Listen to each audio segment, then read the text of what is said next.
ഇവിടെയാ താമസിക്കുന്നേ? ഇന്ന് ഞങ്ങൾ ഇവിടെയാ താമസിക്കുന്നേ. ഇവിടെ ഈ വീട്ടില്. ആണോ? ആ, അത് ശരി. അമ്മച്ചിയൊക്കെ കണ്ട് വർത്താനൊക്കെ പറഞ്ഞ് വന്തയൊക്കെ ചെല്ലി. എന്നാലും മഴ എവിടെയാ? മഴപ്പടി അടുത്താ. ആണോ? മടത്തി ഇനി നിക്കുന്നില്ല, ഇവിടെ നിൽക്കുകയാണ്.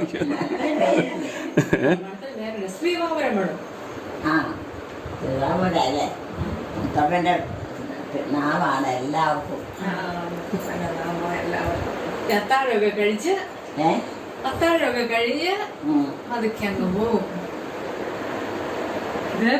ഇന്നിവിടെ കിടക്കട്ടല്ലേ? ഇന്ന് ഇവരിവിടെ കിടക്കട്ടെ. ഇവിടെ നിന്ന് കിടക്കട്ടെന്നവര് ആരാ? സിസ്റ്റർമാരെ നമുക്ക് കൂട്ടായിട്ട്. കുഴപ്പമില്ലല്ലോ. അവര് കിടക്കണം, നമുക്കെന്നാ മുടക്കമുണ്ടേലിന് ചെയ്യും. അത്താഴം തരണം.